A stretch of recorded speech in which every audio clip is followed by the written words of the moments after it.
Welcome back, ladies and gentlemen. President Trump says he's going to unleash an energy revolution. We'll also discuss tariffs and the so-called border tax in a moment. But first, we are witnessing the biggest post-inaugural stock market bump since FDR. The Trump bump has resulted in over $2 trillion in new American wealth. My question is, how long will it last, and will it crash? You know the saying, what goes up must come down. Not necessarily. I think what you're getting now in the stock market is just a reverse of what was anticipated by people like George Soros, who delightfully lost $1 billion because when he saw that Trump was the winner, he sold off a lot of stock because he thought now the American people would be down. The American people were up over this. They are, as we speak today, you see the market hitting new highs every day. And not only in the Dow Jones, you're seeing it in the NASDAQ, you're seeing it in the SP 500, and it's broad-based in all aspects and sectors of the economy. And you know who are the happiest people in the world? What I call the independent businesses that make up 53% of the employment in this country. I have dozens of friends who own businesses, and they run it. They already thought about selling off as soon as Hillary was elected because they feel the... Now, what kind of business are you talking about? I'm talking about manufacturing businesses. I'm talking about distribution businesses. I'm talking about fabrication businesses, contracting businesses, all kinds of businesses, because the regulations that have been squeezing them, taking the air out of their ability to keep going, meant that it was only going to get worse under Hillary. And the talk of taking the corporate tax down to 20% or somewhere around that has a lot of people very excited as well. And that we're going to try to bring jobs back and stop the jobs from going overseas. I think to oversimplify it, what Trump is going to do is going to reverse the closing of factories to expanding of factories. He's going to make it desirable for conglomerates who could care less about where they have anything manufactured. Right. It's all about the bottom line. Oh, exactly. The cheapest, if they can get something for 5 cents on the dollar and put it over on the American consumer, they'll do that and have done it. Why do you think the consumer sector in this country is 68% of our gross domestic product, which is the world's leading number, about $18.5 trillion. Okay, that leads us into tariffs, the so-called border tax. What's your take on that? There's pros and cons on both sides. There are. People say you're going to just start a currency or a export war with other countries. Other people say that it's good for manufacturing, good for America, good for American jobs. What's your take on? Well, I'm, as I've said before on previous shows, I'm a little ambivalent on it because I don't want Smoot-Hawley. Smoot-Hawley was passed in 1930, which was really the reason behind the depth of the Depression, yes, because when we stopped imports from coming into this country by ridiculous tariffs, our exports were also stopped.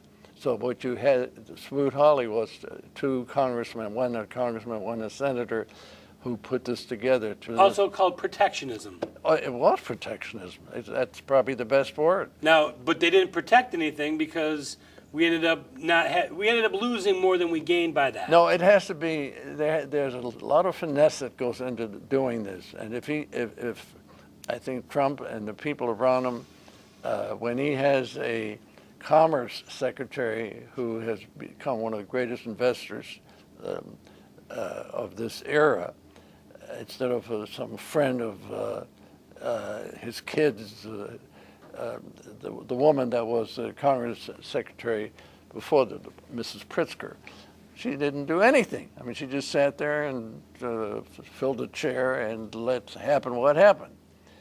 So consequently, I think he's going to listen to the smart people around him, and he's going to come up with something that still allows imports to come into this country at a reasonable rate, but also keeps production into the United States. So we have had tariffs in the past. We had a steel tariff at one point, which actually benefited the country, but we've also had some other tariffs that ended up not helping the country. So you say it's a very fine line of finesse. Very, very fine line. So when President Trump comes out and says, any company that leaves here and goes to Mexico, we're going to slap a 35 or a 40% tax on them coming back in the country. Basically, it just comes down to the consumer ends up paying that. Correct? Yeah, I just don't think it's going to happen that way. I mean, he made certain moves even before he was inaugurated, like with Carrier and with Ford.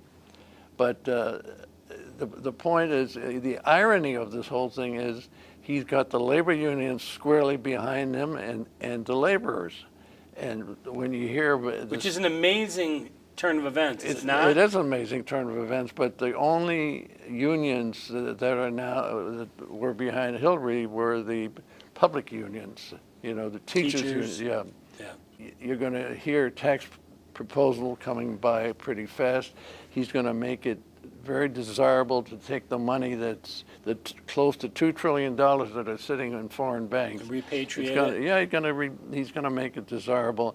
He's got too many smart people around him. I've never seen as many good people in a cabinet as I've seen it. All the years I've followed politics, the decades, I've never seen the caliber of the people.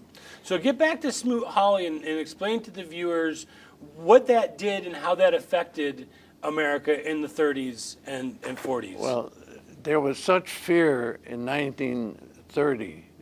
This was the last couple of years of Hoover. He got the blame for everything. He said, we have got to put a wall up around the United States against imports. I mean, it was as simple as that. No imports. We'll make the tariffs so high that they'll have to deal with American companies. And so other countries that we were exporting to said, we're not going to accept American goods. They became very anti-American. So Smoot-Hawley was really a ridiculous tariff that had no flexibility whatsoever. And Paul Ryan had a press conference recently where he kind of basically laid it out to the American people. You buy a camcorder or a voice recorder that was made in Japan, and when it comes here, there's no tax on it, and they're able to sell it cheaper. When we sell ours over to Japan, they tax it here and they tax it there, and it ends up being more expensive. Is it that simple? Unfortunately, the preceding president, Mr. Obama, didn't care. I mean, he committed the worst act of, I'm not going to call it treason, I don't want to be charged with it. Sabotage is a much better word. He was voted $875 billion by the House and the Senate. And that was like the first month or two of his administration. Yes, I mean, he was right out of the box. He had a heavy majority in the House and the Senate, but it was supposed to be for infrastructure development, and it couldn't have come at a better time because already bridges were falling apart. You know, there are 55,000 bridges in this country now that are considered unqualified. Look at the Oroville Dam. Pipelines, dams, the whole thing, and it would have employed a lot of people.